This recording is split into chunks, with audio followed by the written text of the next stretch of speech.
que bom estar aqui com você para mais esse estudo bíblico que faz parte dessa série que eu espero que você esteja acompanhando, que se chama Confere na Palavra. Para isso, olha, palavra na mão, vai conferindo aquilo que vai sendo dito com a palavra, tá bom? Isso é importantíssimo. Hoje nós vamos tratar o tema o que é o reino de Deus. A gente pode entender que muitos são os que compreendem claramente o que é o reino de Deus, mas é um engano. Muitos vivem absolutamente equivocados nessa compreensão. Nós pretendemos colaborar hoje nesse sentido aí, de que possam de fato entender corretamente. Nós vamos ancorar esse estudo de hoje em Efésios 1 e nós vamos usar o versículo 9 e 10, tá bom? Mas o capítulo inteiro pode ser de grande importância para você compreender melhor o que é o reino de Deus. Então, a partir do versículo 9, nós lemos assim: descobrindo-nos o mistério da sua vontade segundo o seu beneplácito, que propusera em si mesmo, de tornar a convergir em Cristo todas as coisas na dispensação da plenitude dos tempos, tanto as que estão nos céus como as que estão na terra.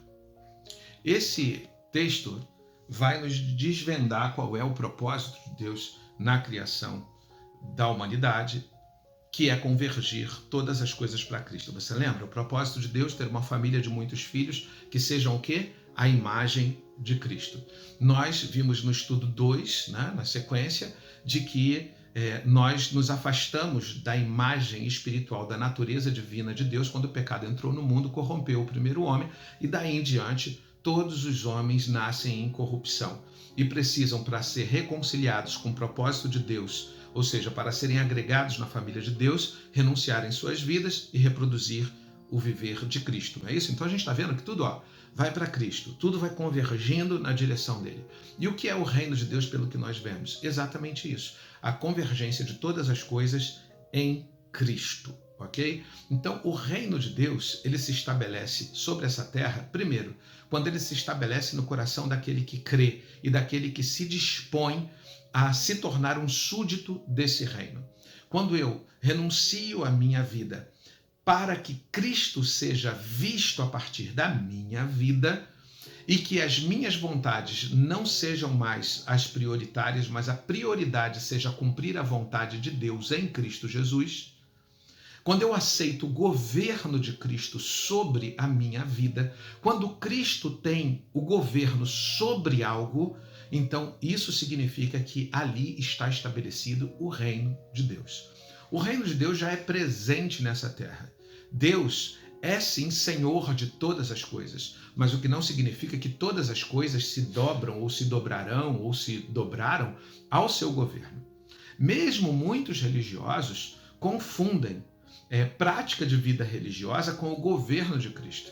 Quando há de fato o governo de Cristo numa vida, as ações que norteiam a sua vida são produzidas pelo caráter transformado em Cristo.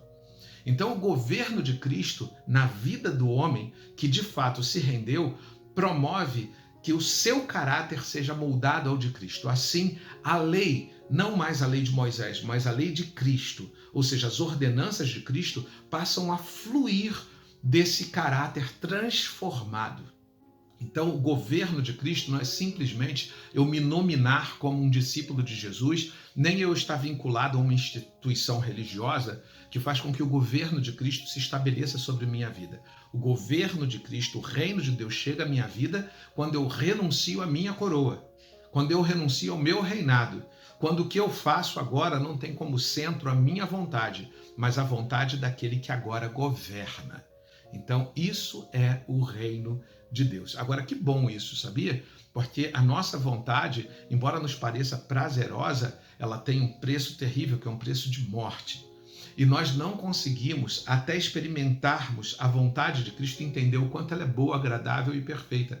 O quanto ela é capaz de substituir de forma vantajosa aquilo que é a nossa vontade. E mais do que isso, só estando como um súdito do reino de Deus, eu entrarei no seu reino celestial.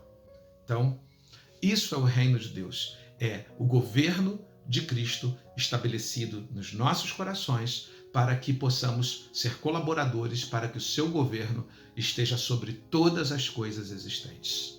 Se você se sentiu abençoado por essa palavra, como sempre eu te peço que você leve outros também a serem edificados com temas como esse. De que maneira? Se inscrevendo no canal e compartilhando nas suas redes sociais, tá bom? Nos grupos de WhatsApp, que você possa ser um divulgador aí desses momentos edificantes. Que Deus te abençoe.